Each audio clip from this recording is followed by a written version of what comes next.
اپنی روحانی زندگی. آپ کو پتہ ہے جس آدمی کو ڈاکٹر کہہ دینا کہ تو بیمار ہے، دوائی پابندی سے کھائے گا تو ٹھیک ہوگا، اس نے 2 تھیلیاں دوائی کی بنائی ہوتی ہیں، ایک گھر میں پڑی ہوتی ہے اور ایک اس نے گاڑی میں رکھی ہوتی ہے کہ دوائی میں نے کھانی ہے، نہ کھائی تو میں بیمار ہو جاؤں. ہم پتہ کیا کرتے ہیں، جسم کو خوراک دیتے رہتے ہیں، روح ہماری پیاسی رہتی ہے. روح کی پیاس کیسے بجھتی ہے؟ قرآن پاک پڑھنے سے، ذکر کرنے سے. ادھر دیکھیں میری طرف.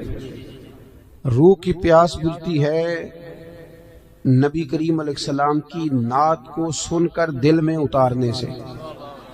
وہ والا جھوم نہیں جو نعت خواں کہتا ہے جھومو، تو ہم نے بھی تھوڑا تھوڑا جھوم لیا، پتہ کوئی نہیں وہ کیا کہہ رہا ہے. اور میرا کئی دفعہ نعت خواں سے بھی پوچھنے کو دل کرتا ہے کہ ویسے تجھے پتہ ہے تو کیا کہہ رہا ہے؟ اسے بھی نہیں پتہ ہوتا الا ماشاءاللہ. وہ بھی کہتا جا رہا ہے اور جھومنے والے بھی. چلے یہ جھومنا بھی خالی نہیں نفع والا ہی ہے، پر یہ ہے کہ وہ روح میں اتر جاتی ہے نا جب نعت شریف روح میں، پھر وہ دل سے باتیں کرتی ہے. یہ صوفیاء کو سرکار کی زیارت ہوتی تھی بڑی زیادہ، تو آج کل بہت سارے لوگ اس پر بھی اعتراض کرتے ہیں. وہ کہتے ہیں جی اتنی زیارت کیسے ہوتی تھی؟ تو میں کہتا ہوں یار بڑی سادی سی بات ہے. جو آدمی گاڑی چلاتا ہے رات کو خواب میں بھی گاڑی چلاتا ہے. یہ بات آپ کی عقل میں آتی ہے کہ نہیں آتی؟ جو آدمی دن کے وقت گاڑی چلاتا ہے رات کو بھی گاڑی چلاتا ہے، تو جو دن میں تکے کھانے نکلتا ہے خواب میں کئی دفعہ تکے ہی کھا رہا ہوتا ہے. آپ میری بات کو سمجھ لیں، پکی سچی بات ہے. جو سارا دن محبوب کو پڑھتے ہیں، محبوب کو سنتے ہیں، محبوب کو بیان کرتے ہیں، وہ رات کو بھی محبوب کی گلیوں میں ہی رہتے ہیں. یہ سادی سی بات ہے. اب آپ کی پتہ نہیں کیوں عقل میں نہیں آتی ہے. یہ موٹی سی بات ہے. چرخہ جو بی بی دن کو چلاتی تھی، اگر اسے چرخہ نظر آ سکتا ہے تو امام سیوطی سارا دن حضور کی حدیثیں لکھتے تھے تو رات کو سرکار کی زیارت بھی کر لیتے تھے. ہماری جب روحانی زندگی مضبوط ہوتی ہے نا تو پھر ایک کام اور ہوتا ہے. قرآن مجید نے کہا کہ وَالْآخِرَةُ خَيْرٌ وَأَبْقَىٰ، آخرت تمہارے لیے بہتر بھی ہے اور باقی رہنے والی بھی. روحانی زندگی کا تعلق انسان کی آخرت کے ساتھ ہوتا ہے. وہ پھر تھوڑے تھوڑے کام نا آخرت کے لیے بھی کرنے شروع کر دیتا ہے. یہ بھی اس کی روحانی زندگی کا حصہ ہوتا ہے. ورنہ تمہارے بہت سارے دینی کاموں میں بھی دنیا شامل ہوتی ہے، بہت سارے دینی کاموں میں. اور ہمارے صوفیاء نے ایک اور بات بھی لکھی ہے. فرماتے ہیں اگر آپ کی بہت شہرت ہونے لگ جائے اور لوگ بڑی عزت کرنے لگ جائیں اور بڑا آپ کو نوازا جانے لگ جائے تو پھر بھی ڈرنا، کہیں ایسا نہ ہو کہ ساری نیکیوں کا تمہیں اجر دنیا میں دے دیا جائے اور آخرت میں تمہارے لیے مشکلات بن جائیں. یہ بھی مقام خوف ہے. یہاں بھی ڈرو، ایسا نہ ہو کہ سارا اجر یہیں تمہیں دے دیا جائے. میرے بھائی غور کریں، روحانی زندگی آپ نے نا، آپ کا ایک بینک اکاؤنٹ ہوتا ہے، آپ کو پتہ ہوتا ہے کہ اب میرے پاس کتنے پیسے ہیں. یعنی جس کی جیب میں جو کچھ ہوتا ہے نا اس نے پورا گنا ہوا ہوتا ہے. اور ہم بڑے سیانے ہیں، اب تو ہم نے ربڑ رکھے ہوئے ہیں. 50 والے نوٹ کو علیحدہ چڑھاتے ہیں، 100 والے کو. بڑے سمجھدار ہیں. رات کو گن کے سوتے ہیں کئی لوگ، سویرے پھر گننا شروع کر دیتے ہیں، شاید بڑھ گئے ہوں. یہ ہمیں پتہ ہوتا ہے کہ ہماری جیب میں کیا، میرے مکان کی ویلیو کیا ہو گئی ہے، کتنے کا خریدا تھا، اب کیا ریٹ ہے، مجھے پتہ ہوتا ہے نا سارا. اسی طرح ہمیں یہ بھی پتہ ہوتا ہے کہ میں نے آخرت کے لیے کیا جمع کیا ہوا ہے. ہمیں پتہ ہوتا ہے. بھولے بن جائیں، چلو کئی دفعہ کوئی جھوٹ بول کے اپنے آپ کو تسلی دیتے ہیں، بات الگ ہے، پر ہمیں خبر ہوتی ہے کہ میں نے آخرت کے لیے کیا جمع کیا.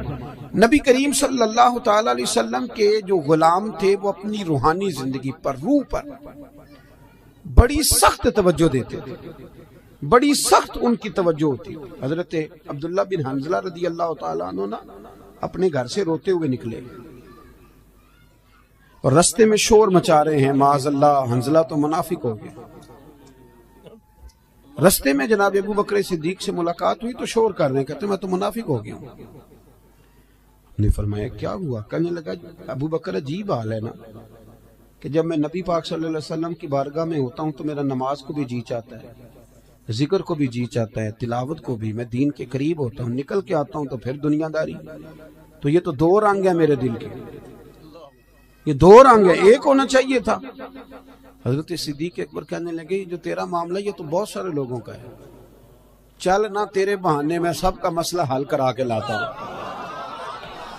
وہ کئی دفعہ بات ایک کرتا ہے تو بگڑی کئیوں کی بن جاتی ہے.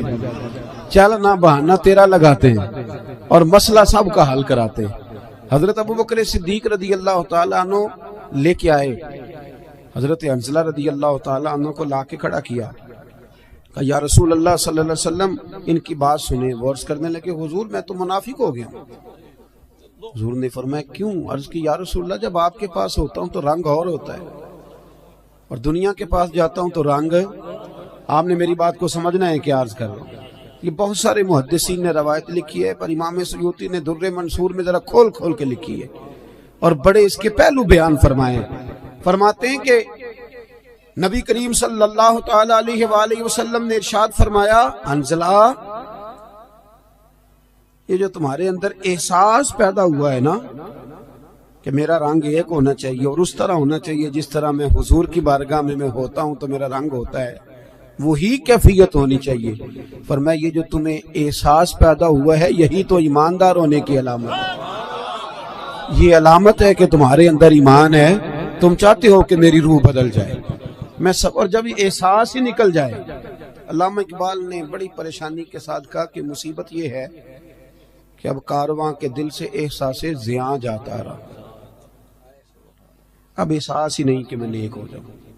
میری طرح کے کئی لوگ بن کے بیٹھ گئے ہیں کہ ہم نیک ہیں, ان کی ترقی رک جاتی ہے. ایک وقت پہ آ کے سمجھ لیتے ہیں. حضرت عمر فاروق کے پاس ایک شخص نے آ کے کہا تھا مسند امام احمد بن حنبل میں, حضور میں تقریر کرنا چاہتا ہوں. فرمایا نہ کرنا. اس نے عرض کی امیر المومنین میں پڑھا لکھا ہوں, میں واز کہہ سکتا ہوں, میرے اندر شرائط پائی جاتی ہیں. فرمایا نہ کہنا. عرض کی حضور کیوں؟ تبلیغ کروں گا, واز و نصیحت کروں گا. جناب عمر فرمانے لگے جب تو بن سور کے ممبر پہ واز کہنے بیٹھے گا تو اپنے سے بہت سارے لوگوں کو گناہگار بھی تو سمجھے گا نا. کئی دفعہ ہم بات کر رہے ہوتے ہیں تو ایسے کر رہے ہوتے ہیں کہ شاید میں بڑا صوفی ہوں. تو آپ نے فرمایا پھر تیری اپنی ترقی رک جائے گی, پھر تو خود پریشان ہو جائے. اپنی روحانی زندگی میں ہمیشہ حضرت انس بن مالک رضی اللہ تعالیٰ عنہ فرماتے ہیں سرکار ہمیشہ نفل پڑھتے تھے, ہمیشہ نفل پڑھتے تھے, نفلوں کو وقت دیتے تھے, ٹائم دیتے تھے. اکثر اللہ کے محبوب علیہ السلام کی جو حیات مبارک ہے وہ بڑی مصروف ہے. 23 سالوں میں وہ انقلاب برپا کیا جو لوگ صدیوں میں نہ کر سکتے. لیکن اتنی مصروفیت کے باوجود بھی اللہ کے رسول رات کو مصلی پہ کھڑے ہوتے تھے. ہماری ہر شے مضبوط ہو گئی, مصلی کمزور ہو گیا. مصلی کمزور, حضور مصلی کو وقت دیتے. حضرت انس بن مالک فرماتے ہیں کہ جنگ میں حضور کے ساتھ حاضر تھا تو میں نے وہاں بھی نرالا انداز دیکھا. لوگ سارے اپنے اپنے کاموں میں لگ گئے, وہ وقت تھا حضور کے نفل پڑھنے کا. تو میری اچانک نظر پڑی تو اللہ کے نبی گھوڑے پر ہی نفل ادا کر رہے, بیٹھے بیٹھے نماز ادا کر رہے. وہ اپنے معاملات میں کبھی فرق آنے نہیں دی. ہمیشہ ہم لوگ کہہ دیتے ہیں, آپ لوگ سن لیتے ہیں, آج کل لوگوں کے پیروں میں ورم کوئی نہیں آتا. اب تو اتنا چلتے کوئی نہیں. اب تو بچے سے کہیں چونک سے ماچس لے آ تو کہتا ہے لاؤ موٹر سائیکل کی چابی. اب کہاں ورم آتا ہے صاحب, یہ دور ختم ہو گیا جب کبھی بہت چلتے تھے لوگ. اب تو حاجیوں کو بھی ورم نہیں آتا, اس لیے کہ حاج بھی زیادہ تر اے سی والی بس میں ہی ہو جاتا ہے سارے کا سارا. اب تو وقوف عرفات بھی لوگ بسوں میں کر لیتے ہیں, اللہ ماشاءاللہ وہیں بیٹھے رہتے. اور ہمارے محدثین نے یہ لکھا تھا کہ اپنی جگہ نہ چھوڑنا, وقوف کا معنی ٹھہرنا, ٹھہرے رہنا جب تک اذان نہ ہو. لیکن وہ ٹور آپریٹر کہتا ہے کہ آدھا گھنٹہ رہ گیا بس میں بیٹھو, تو سیٹیں پکڑنے والے ٹائم سے چلے جاتے ہیں. حالانکہ وہاں ٹھہرنا تھا, رکنا تھا. اب کہاں لوگ چلتے ہیں. حج میں بھی پیروں میں ورم نہیں آتا, کہیں بھی چھالا نہیں بنتا, کہیں بھی نہیں ٹوٹتا. آپ نے کہیں سنا ہو تو سنا ہو, میں نے اپنی زندگی میں نہیں سنا کہ کسی کے پیر میں ورم آ گیا چل کے یا کوئی کام کر کے یا کوئی مشقت کر کے. پر بخاری میں نے پڑھا ہے کہ سیدہ عائشہ صدیقہ رضی اللہ تعالیٰ عنہ فرماتی ہیں کہ اللہ کے رسول اتنا لمبا قیام کرتے تھے, اتنا لمبا قیام کرتے تھے کہ قدموں میں ورم آ جاتا تھا. قدم مبارک یہ والی سنت کب ادا کرنی, اس پہ کب چلنا ہے؟ قدموں میں ورم آ جاتا. اور جناب عائشہ صدیقہ کہتی ہیں حضور ایک ہی رکعت ایک ہی آیت بار بار پڑھتے اور ساری رات بیت گئی. یہ صحیح مسلم میں موجود, ساری رات گزر گئی نماز پڑھتے. صبح میں نے عرض کی یا رسول اللہ صلی اللہ علیہ وسلم آپ کے صدقے اللہ اگلوں پچھلوں کو بخشے گا، تو آپ اتنی مشقت کیوں کرتے ہیں؟ اللہ نے آپ کو حبیب بنایا ہے، امام الانبیاء بنایا ہے، سید الرسل بنایا ہے، اتنی مشقت؟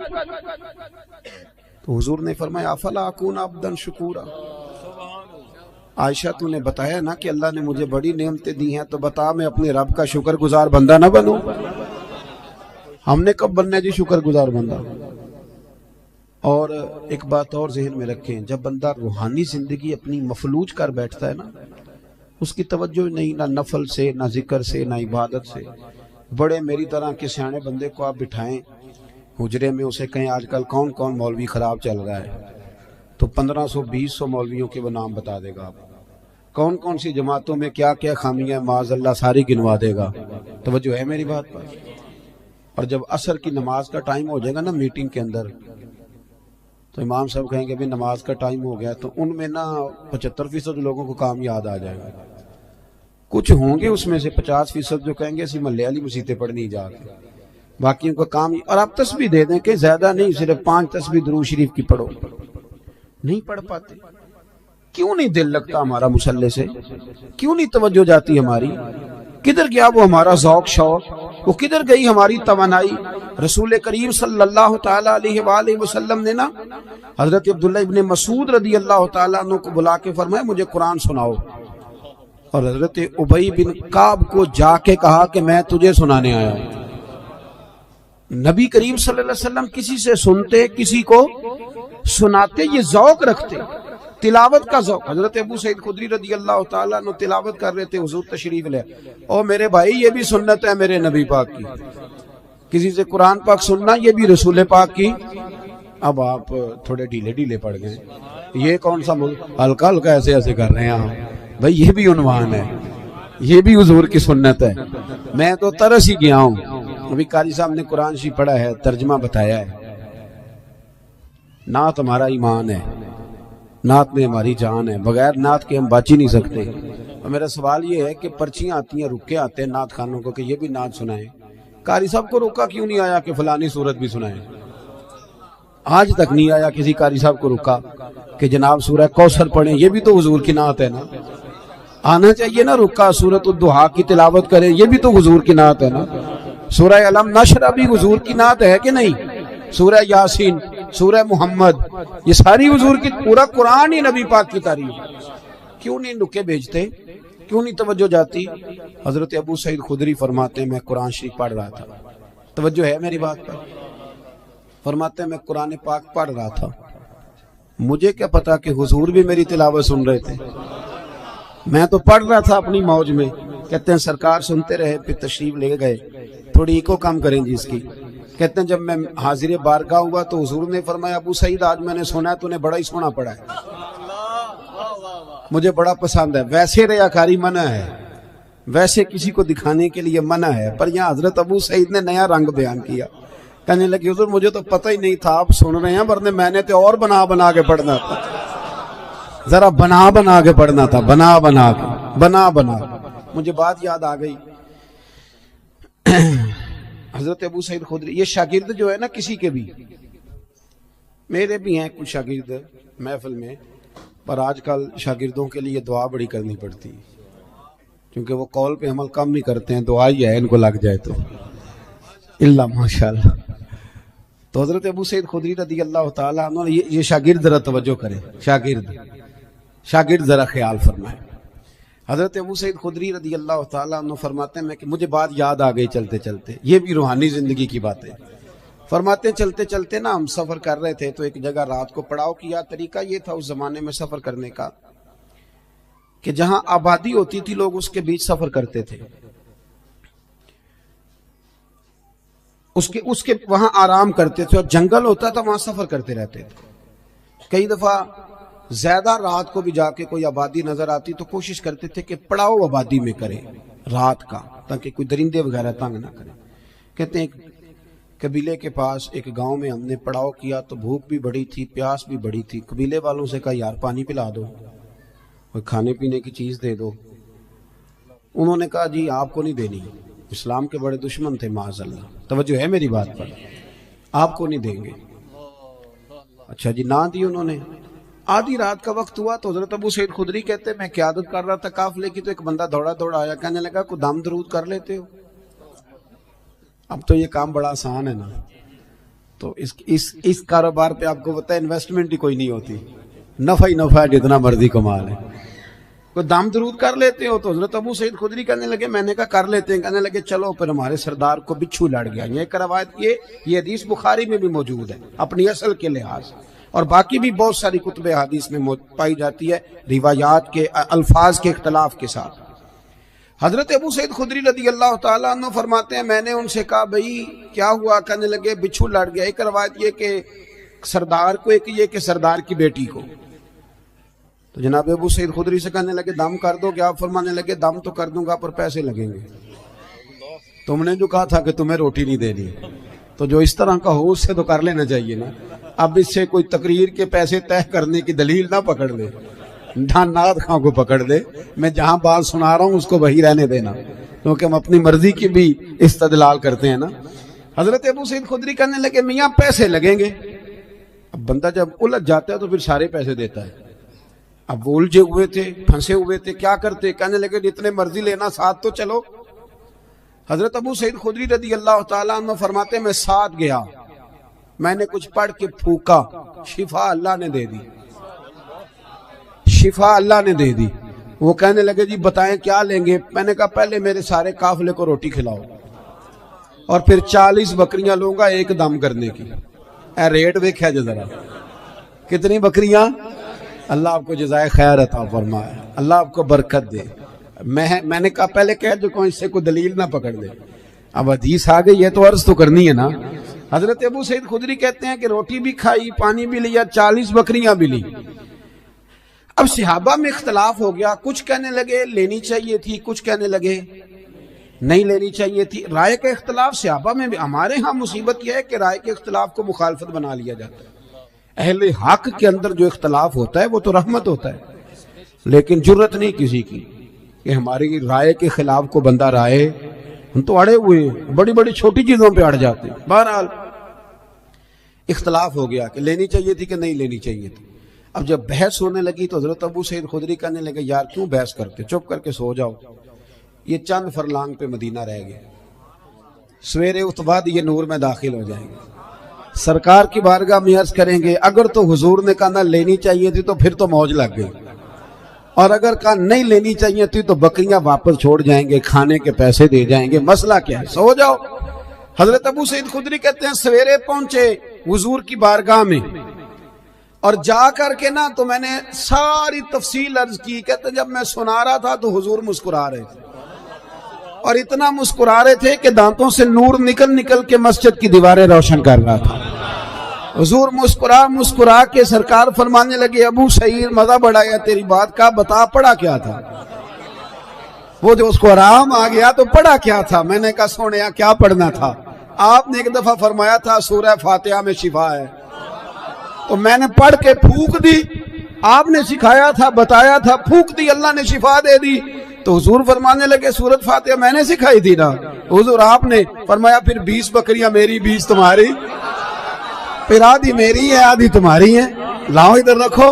حضرت تکبیر، نعرہ رسالت، نعرہ حیدری، سیدی مرشدی، سیدی مرشدی۔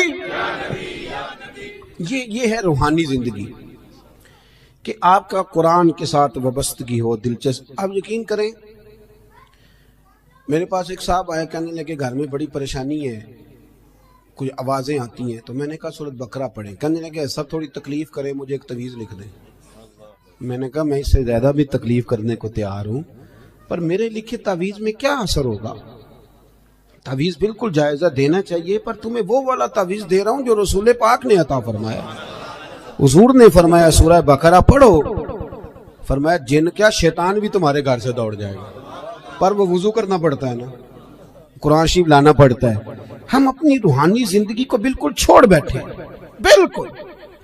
ایک حافظ جی کل میرے سامنے قرآن شریف پڑھ رہے تھے، تو میں نے ان سے پوچھا پتر کیا کر رہے ہو؟ کہنے لگے روزے قریب آ گئے۔ میں نے ان سے کہا سنو یہ بات ٹھیک نہیں تمہاری بچے، بدنوں کو سنانے کے لیے یاد کر رہے ہو، یہ چیز درست نہیں۔ مجھے شاگرد پڑھتے ہیں نا ہمارے پاس، تو میں درس نظامی کے طالب علموں سے کہتا رہتا ہوں کہ اگر مطالعہ اس لیے کرو گے نا کہ قوم کو سنانا ہے، واہ واہ کرانی ہے، تو تمہیں کوئی چیز یاد نہیں رہے گی۔ اللہ بڑا غیور ہے، ان صلاتی و نسکی و محیای و مماتی للہ رب العالمین۔ اپنی اصلاح کے لیے قرآن و سنت پڑھو، پھر جب تم ممبر پہ بیٹھو گے تو رب تمہاری زبان پر حکمت کے چشمے جاری کر دے۔ اب قرآن شریف اس لیے یاد کرنے کے لوگوں کو سنانا، چلیں یہ بھی ٹھیک ہے تراویح کے لیے، پر کچھ اتنا بھی تو پڑھے نا کہ میرا اللہ راضی ہو جائے، مجھے سکون ملے۔ اپنی روحانی زندگی پر محنت کریں۔ یہ دیکھیں کہ کتنے دن ہو گئے میں نے سنے ایک حدیث پاک، کچھ غریب لوگ اکٹھے ہو کے نبی پاک کی بارگاہ میں حاضر ہوئے، دیکھیں انہیں اپنے نیکی کے خزانوں کی کتنی فکر تھی۔ حضرت ابو ہریرہ رضی اللہ تعالیٰ عنہ کہتے ہیں انہوں نے غریبوں نے آ کے عرض کی، یا رسول اللہ صلی اللہ علیہ وسلم یہ امیر تو نیکیوں میں ہم سے آگے نکل گئے۔ حضور نے فرمایا وہ کس طرح؟ عرض کی یا رسول اللہ وہ زکوٰۃ دیتے ہیں ہم پر فرض ہی نہیں، وہ حج کرتے ہیں ہم پر فرض ہی نہیں، وہ صدقات و خیرات کرتے ہیں ہم کر ہی نہیں سکتے، وہ تو گزر گئے آگے، اب کیا کریں؟ قربان جائیں محبوب کے سمجھانے کے طریقے۔ حضور نے فرمایا کان ادھر لاؤ۔ وہ غریب نہ حضور کے چہرہ نور کے گرد حالہ بنا کے کھڑے ہو۔ حضور فرمانے لگے سنو کان میں بات، رات کو جب سونے لگو نا تو 33 بار سبحان اللہ پڑھا کرو، پھر 33 بار الحمدللہ پڑھا کرو، پھر 34 بار سبحان۔ دیکھیں آپ کو یاد ہے، اس کا نام کیا ہے؟ تسبیح ہے سبحان۔ اللہ آپ کو خوش رکھے، بڑی خوشی ہوئی آپ کی زبان سے لفظ سن۔ کہا یہ پڑھ کے سویا کرو رات کو، امیر جتنے بھی نیک کام کریں گے نا تمہاری اس تسبیح کی برکت سے اللہ تمہیں سب امیروں سے زیادہ اجر عطا کرے گا۔ مشکل کام تو نہیں، سب امیروں سے۔ انہیں فکر تھی کہ وہ کہیں ہم سے آگے نہ نکل جائیں روحانی دنیا میں، نیکیاں زیادہ نہ کما لیں۔ آج کل تو رٹا یہ بنا ہوا ہے کہ دیورانی کہتی ہے اپنے شوہر سے کہ میری جیٹھانی نے فریزر نیا لے لیا، اب میرا نہیں گزارا جب تک نیا آئے نا، فوری طور پہ مجھے جدھر سے مرضی ادھار قسطوں پہ لے آ، لیکن شریکے دے نار رل کے ٹرنا پیچھے۔ یہ ہماری دوڑ ہے، اس سے نقصان ہوتا ہے، اس سے اخلاقی کمزوریاں جنم لیتی ہیں، اس سے آزمائش میں۔ آپ یہ دیکھیں کہ وہ جو میرا پیچھے خزانہ ہے نیکیوں کا جو خزانہ ہے اس میں آج کل کیا ہے؟ میری زبان کہیں ایسا تو نہیں کہ باقی ہر جگہ چلتی ہے صرف ذکر میں نہیں چلتی، میرا سر باقی سارے کام کرتا ہے صرف اللہ کی بارگاہ میں صحیح نہیں۔ یہ غور کریں۔ حضرت ابو ہریرہ رضی اللہ تعالیٰ عنہ فرماتے ہیں وظیفہ پوچھ کے گئے، اور پھر وہ کچھ دنوں کے بعد واپس آئے، گئے تو بڑے مسکراتے گئے تھے، جیسے خزانہ ہاتھ لگ گیا، بڑے کچھ دنوں کے بعد واپس آئے تو بڑے پریشان تھے۔ حضور نے فرمایا اب کیا ہوا؟ کہ یا رسول اللہ بڑی پریشانی بن گئی۔ اب بھائی ہوا کیا؟ عرض کرنے لگے یا رسول اللہ وہ بات تو امیروں نے بھی سن لی ہے۔ ایک صحابی کہنے لگے میرا پڑوسی بڑا امیر ہے، رات وہ بھی تسبیح پڑھ رہا تھا اپنے سین میں سن رہا تھا، حضور آپ کیا کرتے ہیں؟ تو سرکار اس بات سے راضی ہوتے تھے، حضور خوش ہوئے، مسکرائے، فرمایا اب کیا کرنا ہے؟ ذالک فضل اللہ یؤتیہ من یشاء، یہ پھر اللہ کا فضل ہے، وہ جس کو چاہے عطا کر دیتا ہے۔ میرے عزیز سمجھے کہ وہ لوگ، اور وہ ذرا سا بھی اپنے اندر ریا نہیں آنے دیتے تھے۔ حسد نیک آدمی میں بھی ہوتا ہے، ناراض تو نہیں ہو گئے نیک لوگ جی؟ نیک ناراض نہ ہو جائیں۔ حسد نیک آدمی میں بھی، بندہ نیک بھی ہوتا ہے اور حسد بھی، چونکہ حدیث ہے ترمذی شریف میں، حضور نے فرمایا حسد نیکیوں کو یوں کھا جاتا ہے جیسے خشک لکڑی کو آگ کھا جاتی۔ تو اس کا مطلب ہے حضور نے فرمایا بندہ حاسد بھی ہوتا ہے اور نیک بھی ہوتا ہے، اس کے ساتھ ساتھ حسد بھی چل رہا ہوتا ہے اور نیکیاں بھی۔ تو پھر نیک آدمی کو چاہیے نا حسد سے جان چھڑائے، ایسا نہ ہو کہ وہ نیکیاں کرتا جائے اور ساتھ ساتھ حسد کھاتا جائے، اس کا کوئی فائدہ۔ اپنی روحانی زندگی کہیں تکبر نہ آئے، کہیں بھی۔